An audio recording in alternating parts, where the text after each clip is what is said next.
देखने के लिए मिल जाएगी। ये आज ही की डेट में जारी की गई है, ठीक है। अब इसको ऑनलाइन फॉर्म भरने के लिए आपको क्या करना होगा, यहाँ पर देखने के लिए मिल जाएगा ऑनलाइन एप्लीकेशंस का एक ऑप्शन ग्रीन कलर में दिखाई दे रहा है, ठीक है। तो इसी ऑनलाइन एप्लीकेशंस के ऑप्शन पर क्लिक कर लेना है। इसके बाद दोस्तों थोड़ा सा स्क्रॉल करना है, फिर यहाँ पर सबसे ऊपर में आपको देखने के लिए मिल जाएगा छात्रावास अधीक्षक श्रेणी द भर्ती परीक्षा 2024, ठीक है। तो फॉर्म भरने के लिए आपको क्या करना है, इसी में क्लिक कर लेना है। लेकिन दोस्तों यहाँ पर बीए बीएड बीएससी बीएड के लिए भी यहाँ पर और बीएड डीएलएड के लिए भी फॉर्म भराया जा रहा है। अगर इसका फॉर्म नहीं भरे होंगे तो भर सकते हैं। डिस्क्रिप्शन में इस वीडियो का लिंक हम दे देंगे, आप हमारे वीडियो देखकर आसानी से भर सकते हैं, ठीक है। तो दोस्तों अब हमें फॉर्म भरने के लिए यहाँ पर छात्रावास अधीक्षक की ये जो फर्स्ट वाला ऑप्शन है इसी पर क्लिक कर लेना है। अब जैसे ही दोस्तों हम इसमें क्लिक करते हैं हमें थोड़ी देर वेट कर लेना है, ठीक है। फिर इस प्रकार से हमारे सामने पेज ओपन होकर आ जाता है, जिसमें यहाँ पास हमें इसके न्यूज़पेपर एडवर्टाइजमेंट, विभागीय विज्ञापन और परीक्षा निर्देश और सिलेबस यहाँ से डाउनलोड किए जा सकते हैं। हालांकि ये सभी पीडीएफ हम आपको अपने टेलीग्राम ग्रुप पे प्रोवाइड कर देंगे, ठीक है। आप वहां से आसानी से प्राप्त कर सकते हैं। अब दोस्तों इसका ऑनलाइन फॉर्म भरने के लिए नीचे में यहाँ पास 8वें नंबर पर ऑनलाइन एप्लीकेशंस का एक ऑप्शन दिखाई दे रहा होगा, ठीक है। तो इसी ऑनलाइन एप्लीकेशंस के ऑप्शन पर आपको क्लिक कर लेना है। अब जैसे ही दोस्तों आप इसमें क्लिक करते हैं देखेंगे कुछ इस प्रकार से आपके सामने पेज ओपन होकर आ जाता है, ठीक है। चलिए इसको थोड़ा सा डेस्कटॉप मोड पर हम यहाँ पर ऑन कर लेते हैं, ठीक है। इससे ज्यादा आसानी होगी, अच्छे से बताते भी बनेगा, ठीक है। तो अब दोस्तों यहाँ पर आपको एक यूजर लॉगिन का ऑप्शन दिखाई दे रहा है, ठीक है। तो आपको बताना चाहेंगे कि व्यापम में कोई भी फॉर्म भरने के लिए सबसे पहले तो आपको एक रजिस्ट्रेशन करना होता है। लेकिन अगर आपने एक बार रजिस्ट्रेशन कर ली है तो आपको दोबारा रजिस्ट्रेशन करने की आवश्यकता भी नहीं होती है। यहाँ पर डायरेक्ट अपने मोबाइल नंबर और पासवर्ड को लॉग इन कर आप अपना फॉर्म भर सकते हैं। और अगर आपका पासवर्ड पता न हो तो फॉरगेट पासवर्ड के ऑप्शन पर जाकर आप अपना मोबाइल नंबर डालकर पासवर्ड फॉरगेट कर सकते हैं, ठीक है। तो चलिए यहाँ पर बहुत से कैंडिडेट यहाँ पर नए होते हैं जिन्हें यहाँ पर पहले नया रजिस्ट्रेशन करना होता है। तो पहले नया रजिस्ट्रेशन करके ही आपको बताते हैं, उसके बाद यहाँ पर लॉग इन करके भी आगे का प्रोसेस हम आपको बताएंगे। तो नया रजिस्ट्रेशन करने के लिए यहाँ पर न्यू रजिस्ट्रेशन के ऑप्शन पर आपको क्लिक कर लेना है। अब जैसे आप इसमें क्लिक करते हैं देखेंगे कुछ इस प्रकार से कैंडिडेट इनरोलमेंट फॉर्म का पेज ओपन होकर आ जाता है, ठीक है। तो सबसे पहले तो यहाँ पर आपको अपना मोबाइल नंबर इंटर कर देना है 10 डिजिट का। इसके बाद यहाँ पर आपको अपना फर्स्ट नेम, मिडिल नेम और लास्ट नेम डाल देना है, अपने मार्कशीट के अनुसार डालेंगे, ठीक है। यहाँ पर आप मिडिल नेम और लास्ट नेम जरूरी नहीं है, अगर आपके मार्कशीट में ओनली फर्स्ट नेम दिया गया तो फर्स्ट नेम ही डाल सकते हैं। और लास्ट नेम अगर यहाँ पर आपका सरनेम वगैरह दिया गया है तो वो भी आप डाल सकते हैं, ठीक है। तो चलिए मैं पहले फटाफट से पहले डाल लेता हूँ। तो कुछ इस प्रकार से दोस्तों यहाँ पास आप अपना मोबाइल नंबर और नाम वगैरह एंटर कर लेते हैं। उसके बाद नीचे में आपको एक गेट ओटीपी का जो ऑप्शन दिखाई दे रहा है, इसी गेट ओटीपी के ऑप्शन पर आपको क्लिक कर लेना है। जैसे ही आप इसमें क्लिक करते हैं देखेंगे आपके सामने यहाँ पास ओटीपी का ऑप्शन आ जाता है, ठीक है। तो आपने जो मोबाइल नंबर एंटर किया उसी पे 4 डिजिट का ओटीपी भेज दिया जाता है। उस ओटीपी को अब आपको इस वाले बॉक्स में इंटर कर लेना है। तो कुछ इस प्रकार से दोस्तों यहाँ पास आप वो ओटीपी इंटर कर लेते हैं। इसके बाद सिंपली से यहाँ पर सबमिट के ऑप्शन पर आपको क्लिक कर लेना होगा। जैसे ही दोस्तों आप सबमिट के ऑप्शन पर क्लिक करेंगे देखेंगे यहाँ पर क्रिएट पासवर्ड, यहाँ पर पासवर्ड बनाए बोला जा रहा है, ठीक है। तो यहाँ से अब आपको अपना एक पासवर्ड बनाना है। तो जो पासवर्ड आपको याद रहे उसी प्रकार से यहाँ पर एक पासवर्ड बना लीजिए और सेम पासवर्ड को आपको कंफर्म पासवर्ड पर भी इंटर कर लेना है, ठीक है। अब पासवर्ड यहाँ पर आप बना लेते हैं, इंटर कर लेते हैं। इसके बाद देखेंगे यहाँ से आपसे बेसिक इन्फॉर्मेशन पूछी जाती है। तो यहाँ पर अभी आपने जो नाम इंटर किया वो आपको देखने के लिए मिल जाएगा। इसके बाद दोस्तों यहाँ से आपको रिलेटिव टाइप आपको सिलेक्ट करना है, तो सिंपली से सिलेक्ट पर क्लिक करेंगे। इसके बाद यहाँ पर आप फादर और हस्बैंड दोनों में से कोई सा भी एक सिलेक्ट कर सकते हैं। अगर आप एक शादीशुदा महिला है तो हस्बैंड भी सिलेक्ट कर सकते हैं, ठीक है। तो यहाँ पर आप एक सिलेक्ट कर लीजिएगा। अब इसके बाद देखेंगे नीचे में आपसे रिलेटिव नेम पूछा जाता है, ठीक है। तो यहाँ पास रिलेटिव टाइप में अगर आप फादर सिलेक्ट किए रहेंगे तो फादर नेम यहाँ पर डाल दीजिए। और अगर आप यहाँ पास हस्बैंड सिलेक्ट किए हैं तो यहाँ पास आपको हस्बैंड का नेम डाल देना है, ठीक है। अब इसके बाद यहाँ पास आपको अपने मदर का नेम डाल देना है, ठीक है। इसके बाद आप देखेंगे यहाँ पास जेंडर पूछा जाता है, तो सिंपली से सेलेक्ट के ऑप्शन पर क्लिक करेंगे। उसके बाद मेल है या फिर फीमेल है या फिर ट्रांसजेंडर जो भी वो यहाँ से सिलेक्ट कर लेंगे। इसके बाद दोस्तों यहाँ पास डेट ऑफ बर्थ पूछा जाता है, तो आपको अपना डेट ऑफ बर्थ यहाँ पास सेलेक्ट कर लेना है। फिर दोस्तों यहाँ पर डोमिसाइल ऑफ छत्तीसगढ़, छत्तीसगढ़ के निवासी पूछा जाता है, तो यहाँ पर सिंपली से आपको यस के ऑप्शन पर क्लिक कर देना है, ठीक है। इसके बाद देखेंगे यहाँ पास फैमिली ईयरली इनकम पूछा जाता है, तो आपके परिवार का वार्षिक आय कितना है ये आप अपने आय प्रमाण पत्र के अनुसार डाल सकते हैं, ठीक है। तो यहाँ पास फिल कर दीजिएगा। अब इसके बाद दोस्तों देखेंगे यहाँ पास आपसे फोटो और सिग्नेचर अपलोड करने के लिए बोला जा रहा है, ठीक है। तो फोटो और सिग्नेचर का साइज ध्यान रखेंगे 20 से 100 KB के बीच में होना चाहिए। जेपीईजी या पीएनजी में आप अपलोड कर सकते हैं। तो अपलोड करने के लिए आपको क्या करना होगा, फोटो अपलोड करने के लिए यहाँ पास जो फोटो लिखा है जस्ट इसके नीचे में जो चूज फाइल का ऑप्शन दिखाई दे रहा है, इस चूज फाइल पर क्लिक कीजिए। इसके बाद आपके सामने जो फोल्डर ओपन होगा उसमें क्लिक कीजिए। इसके बाद यहाँ से आपको अपना वो फोटो सेलेक्ट कर लेना है। तो दोस्तों जैसे ही आप यहाँ पास फोटो सिलेक्ट करेंगे देखेंगे इस प्रकार से कुछ लिखा हुआ आ जाएगा, ठीक है। इसके बाद अब इसे अपलोड करने के लिए यहाँ पास सबसे फर्स्ट नंबर पर जो अपलोड का ऑप्शन दिखाई दे रहा है, इस अपलोड पर क्लिक कर देना है। जैसे ही आप अपलोड पर क्लिक करते हैं थोड़ी देर वेट करेंगे, फिर देखेंगे यहाँ पास आपका फोटो कुछ इस प्रकार से अपलोड होकर आ जाता है, ठीक है। अब इसी रूल्स को फॉलो करते हुए सेम आपको अपना सिग्नेचर भी अपलोड करना है। तो यहाँ पर साइन लिखा है, जस्ट इसके नीचे में जो चूज फाइल लिखा है यहाँ पर आपको क्लिक करके यहाँ से अपना सिग्नेचर सेलेक्ट कर लेना है। तो कुछ इस प्रकार से दोस्तों यहाँ पर आप अपना सिग्नेचर भी सिलेक्ट कर लेते हैं। इसके बाद सेकंड नंबर पे जो अपलोड का ऑप्शन दिखाई दे रहा है इसे पर आपको क्लिक कर देना है। जैसे ही आप इसमें क्लिक करते हैं थोड़ी देर आपको वेट कर लेना है, ठीक है। इसके बाद यहाँ पर आपको देखने के लिए मिल जाएगा आपका फोटो भी यहाँ पर अपलोड हो गया, साथ में आपका सिग्नेचर भी कुछ इस प्रकार से अपलोड होकर आ जाता है, ठीक है। तो कुछ इस प्रकार से आपको अपना फोटो और सिग्नेचर अपलोड कर लेना है, ठीक है। अब ये आप अपलोड कर लेते हैं। इसके बाद देखेंगे यहाँ पर पर्सनल विद डिसेबिलिटी, क्या आप दिव्यांग है पूछा जाता है, तो सिंबल से सिलेक्ट पर क्लिक कीजिए। अगर आप एक दिव्यांग है तो यहाँ पास यस पे क्लिक करना है, अन्यथा नो पर क्लिक कर दीजिए, ठीक है। इसके बाद अब देखेंगे यहाँ पास अदर इंफॉर्मेशन पूछी जाती है, जिसमें सबसे फर्स्ट में यहाँ पास नेशनैलिटी, तो यहाँ पास आपकी नागरिकता, तो यहाँ पास इंडियन सिलेक्ट कर लेना है, ठीक है। इसके बाद अब देखेंगे यहाँ पास कैटेगरी पूछी जाती है, तो सिंपली से इस पर क्लिक करेंगे। इसके बाद यहाँ पास आप जनरल कैंडिडेट है या फिर एसी या फिर एसटी या फिर ओबीसी, वो यहाँ से आपको सिलेक्ट करना है। लेकिन ध्यान रखेंगे यहाँ पास ओबीसी में दो ऑप्शन देखने के लिए मिल जाते हैं। तो अगर आपके फैमिली ईयरली इनकम 8 लाख रुपए से कम है तो यहाँ पर नॉन क्रीमिलियर ही सिलेक्ट कीजिए, अन्यथा यहाँ पास आप क्रीमिलियर भी सिलेक्ट कर सकते हैं, ठीक है। इसके बाद आप देखेंगे यहाँ पर डिस्ट्रिक्ट डोमिसाइल, स्थानीय जिला निवासी पूछा जाता है। तो जिस जिले का आप स्थानीय निवासी हैं उस जिले का यहाँ से आपको सिलेक्शन कर लेना है। देख लेंगे एक बार अच्छे से, यहाँ पर सारे जिले का लिस्ट ओपन होकर आ जाता है, ठीक है। अब इसके बाद देखेंगे यहाँ पास मैरिटल स्टेटस, तो अगर आप एक विवाहित है तो यहाँ पास आपको मैरिड पर सिलेक्ट करना है, अन्यथा यहाँ पास आप अनमैरिड भी सिलेक्ट कर सकते हैं।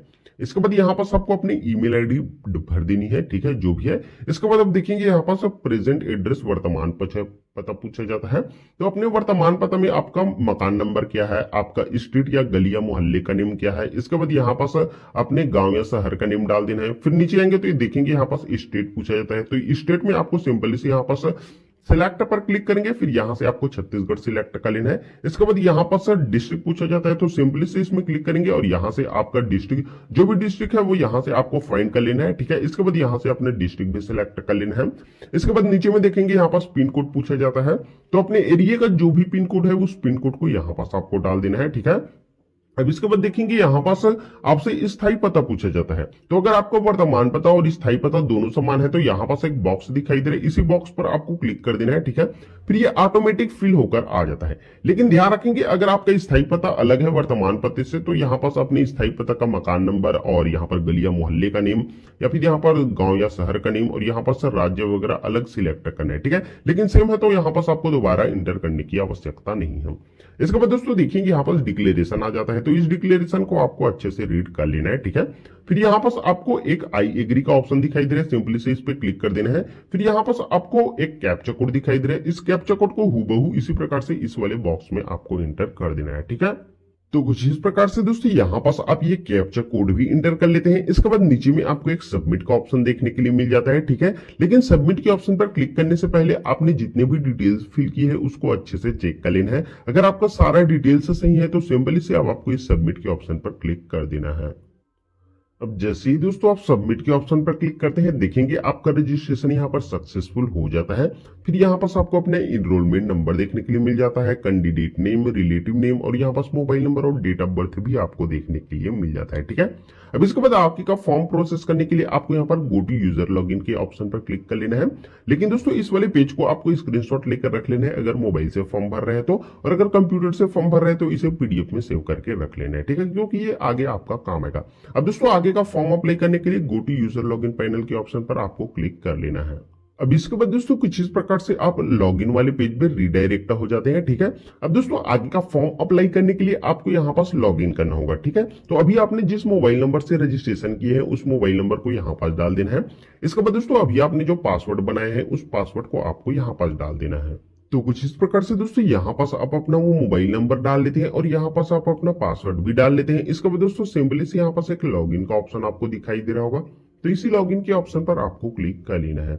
जैसे ही दोस्तों आप लॉगिन के ऑप्शन पर क्लिक करते हैं, देखेंगे कुछ इस प्रकार से आप लॉगिन हो जाते हैं और आपके सामने इस प्रकार से डैशबोर्ड ओपन होकर आ जाता है। ठीक है, अब सबसे ऊपर में यहाँ पर आपको हॉस्टल वार्डन की यहाँ पर भर्ती आई है वो देखने के लिए मिल जाएगा। ठीक है, अब इसका फॉर्म भरने के लिए यहाँ पर एक अप्लाई का ऑप्शन आपको देखने के लिए मिल जाता है। ठीक है, तो इसी अप्लाई के ऑप्शन पर आपको क्लिक कर देना है। इसके बाद दोस्तों कुछ इस प्रकार से आपके सामने एप्लीकेशन फॉर्म ओपन होकर आ जाता है। ठीक है, जिसमें यहाँ पर कुछ इंपॉर्टेंट इंस्ट्रक्शन दिया गया है, इसे आप अच्छे से रीड कर सकते हैं। इसके बाद दोस्तों थोड़ा सा ही स्क्रॉल करेंगे, फिर यहाँ पास योग्यता की जानकारी पूछी जाती है। तो यहाँ पर दोस्तों अब आपसे पूछा जाता है क्या आप किसी मान्यता प्राप्त मंडल से हायर सेकेंडरी 10+2 उत्तीर्ण है। तो अगर आप 12वीं उत्तीर्ण है तो सिंपली से आपको यहाँ पास यस के ऑप्शन पर क्लिक कर देना है। ठीक है, इसके बाद यहाँ पर सेकंड नंबर पे पूछा जाता है क्या आप कंप्यूटर प्रशिक्षित है। तो यहाँ पास आपने कंप्यूटर का प्रशिक्षण किया है या आपके पास कंप्यूटर का प्रमाण पत्र है। तो यहाँ पास आपको क्या करना है, सिंपली से यस के ऑप्शन पर क्लिक कर देना है। ठीक है, तो दोनों भी यहाँ पास आपको यस के ऑप्शन पर क्लिक कर देना है। ठीक है, इसके बाद देखेंगे यहाँ पर सबमिट के एक ऑप्शन दिखाई दे रहा है, तो इसी सबमिट के ऑप्शन पर क्लिक कर देना है। लेकिन यहाँ पर थर्ड पॉइंट पे देख पाएंगे एक जानकारी दी गई है कि इस पद हेतु निःशक्तता अमान्य है। ठीक है, तो इस चीज का भी आप ध्यान रखेंगे। तो अब सिंपली से आपको इस सबमिट के ऑप्शन पर क्लिक कर देना है। ठीक है, अब जैसे ही आप सबमिट के ऑप्शन पर क्लिक करते हैं, देखेंगे यहाँ पर तो आपने जो बेसिक इन्फॉर्मेशन डाले थे वो सारी चीज आपको देखने के लिए मिल जाता है। साथ ही साथ यहाँ पर आपका फोटो सिग्नेचर और यहाँ पर अपने एड्रेस की जो सभी जानकारी भरी थी सारा चीज आपको देखने के लिए मिल जाता है। ठीक है, अब इसके बाद देखेंगे यहाँ पर एग्जाम सिटी आपसे पूछी जाती है। तो सिंपली से इस सेलेक्ट के ऑप्शन पर क्लिक करेंगे। इसके बाद आपने जिस भी जिले में आपको अपना एग्जाम दिलाना है, जिस भी सिटी में आपको अपना एग्जाम दिलाना है, उस सिटी का यहाँ से आपको सिलेक्शन कर लेना होगा। ठीक है, अब जैसे यहाँ पर आप एग्जाम सिटी का सिलेक्शन करते हैं, फिर नीचे में यहाँ पर आपसे क्लास या श्रेणी पूछी जाती है। तो यहाँ पर सबको ध्यान देना है, गलती नहीं करनी है। ठीक है, यहाँ पर आपसे क्या आप किसी वर्ग जिसमें एग्जाम्पल भूतपूर्व सैनिक जैसे थल सेना या नौसेना या फिर वायुसेना में कार्यरत थे तथा यहाँ पर जिला सैनिक कल्याण कार्यालय द्वारा आपको पहचान पत्र जारी किया गया है, तो ऐसी स्थिति में आपको यस का सिलेक्शन करना है, अन्यथा यहाँ पर नो का सिलेक्शन करना है। ठीक है, इसके बाद आप देखेंगे यहाँ पर डिक्लेरेशन यहाँ पर दिया गया है, इस डिक्लेरेशन को आप अच्छे से रीड कर सकते हैं। ठीक है, इसके बाद आप देखेंगे यहाँ पास आई एग्री का एक ऑप्शन दिखाई दे रहा है, इस आई एग्री के ऑप्शन पर आपको क्लिक कर देना है। फिर दोस्तों यहाँ पास आपको एक कैप्चा कोड देखने के लिए मिल जाता है, इस कैप्चा कोड को हूबहू इस वाले बॉक्स में आपको इंटर कर देना है।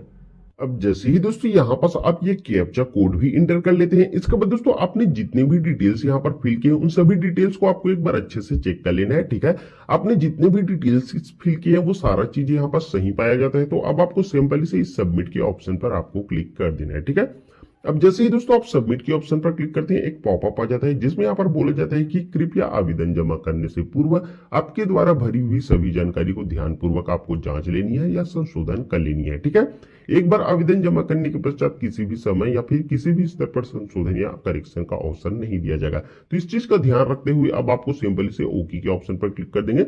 अब दोस्तों यहाँ पर एक बार अच्छे से चेक कर लेंगे, अगर आपके फॉर्म में कोई त्रुटि है तो यहाँ पर एडिट के ऑप्शन पर जाकर आप इसमें सुधार कर सकते हैं। लेकिन आपके फॉर्म में सारा चीजें सही है तो आपको यहाँ पर कंफर्म एंड सबमिट का एक ऑप्शन दिखाई दे रहा है, इसी कंफर्म एंड सबमिट के ऑप्शन पर आपको क्लिक कर लेना है। जैसे दोस्तों आप इसमें क्लिक करेंगे, देखेंगे you have successfully submitted the application form, you can check your application status. यहाँ पर आपका फॉर्म सक्सेसफुल सबमिट हो गया है। अब आपको सिंपली से ओके के ऑप्शन पर क्लिक कर देना है। ठीक है, तो कुछ इस प्रकार से दोस्तों बिल्कुल फ्री में आप इसका फॉर्म भर सकते हैं। अब दोस्तों यहाँ पर सबका फॉर्म तो सक्सेसफुल भर गया, चले अब इसे प्रिंट करना आपको बताते हैं। तो प्रिंट करने के लिए दोस्तों यहाँ पर आपको सक्सेसफुल एप्लीकेशन का एक ऑप्शन दिखाई दे रहा है, इसी पर आपको सिंपली से क्लिक कर लेना है। अब इसमें क्लिक करेंगे दोस्तों, इसके बाद देखेंगे थोड़ा सा स्क्रॉल करेंगे तो यहाँ पर हॉस्टल वार्डन का यहाँ पर देखने के लिए मिल जाता है और साथ में यहाँ पर साइड में आपको एक प्रिंट का ऑप्शन दिखाई दे रहा है, इसी प्रिंट के ऑप्शन पर आपको क्लिक कर लेना है। जैसे ही दोस्तों आप इसमें क्लिक करेंगे, देखेंगे यहाँ पर आपका प्रिंट वाला पेज ओपन होकर आ जाता है। ठीक है, तो अब दोस्तों इसे प्रिंट करने के लिए यहाँ पर आपको स्क्रॉल करते हुए नीचे आ जाना है। नीचे आएंगे तो दोस्तों यहाँ पर आपको प्रिंट का कोई भी ऑप्शन देखने के लिए नहीं मिलता है, तो ऐसी स्थिति में आपको बिल्कुल भी घबराना नहीं है। अब आपको क्या करना है, यहाँ पर ऊपर में देखेंगे यहाँ पर कोने में एक 3 डॉट दिखाई दे रहा है, इस 3 डॉट पर क्लिक कर लेना है। इसमें क्लिक करने के बाद बहुत सारे ऑप्शन आ जाते हैं, तो यहाँ पर एक शेयर का भी ऑप्शन आपको देखने के लिए मिल जाता है, इस शेयर के ऑप्शन पर आपको क्लिक कर देना है। फिर बहुत सारे ऑप्शन यहाँ पर ओपन होकर आ जाते हैं। अब दोस्तों यहाँ पर एक प्रिंट का भी ऑप्शन आपको देखने के लिए मिल जाता है, तो इसी प्रिंट के ऑप्शन पर आपको सिंपली से क्लिक कर लेना है। इसमें जैसे ही आप क्लिक करते हैं यहाँ पास प्रिंट वाला पेज आपको 2 प्रीव्यू देखने के लिए मिल जाता है, ठीक है। अब दोस्तों इसे पीडीएफ में सेव करने के लिए ऊपर में अगर एक सेव का ऑप्शन दिखाई देता है तो उसी में क्लिक कर लेना है, अन्यथा दोस्तों यहाँ पास एक 3 डॉट दिखाई दे रहा है, इस 3 डॉट पर क्लिक करना है। इसके बाद दोस्तों यहाँ पास आपको एक सेव अस पीडीएफ का ऑप्शन दिखाई दे रहा है, इसी सेव अस पीडीएफ के ऑप्शन पर आपको क्लिक कर देना है। जैसे ही दोस्तों आप इसमें क्लिक करेंगे इसके बाद यहाँ पास आपका सेव का एक ऑप्शन देखने के लिए मिल जाता है, इसी सेव के ऑप्शन पर आपको क्लिक कर लेना है और कुछ इस प्रकार से दोस्तों आप इसे पीडीएफ में सेव कर सकते हैं। तो कुछ इस प्रकार से दोस्तों बिल्कुल फ्री में ही आप हॉस्टल वार्डन का ऑनलाइन फॉर्म, छात्रावास अधीक्षक का ऑनलाइन फॉर्म भर सकते हैं। उम्मीद है दोस्तों इस वीडियो के माध्यम से आपको कंप्लीटली समझ में आ गया होगा कि किस प्रकार से आप हॉस्टल वार्डन के लिए ऑनलाइन फॉर्म बिल्कुल फ्री में भर सकते हैं। वीडियो पसंद आया हो तो दोस्तों वीडियो को जरूर एक लाइक कीजिएगा, चैनल पर नए होंगे तो चैनल को जरूर सब्सक्राइब कर लीजिएगा इस भर्ती से संबंधित आने वाली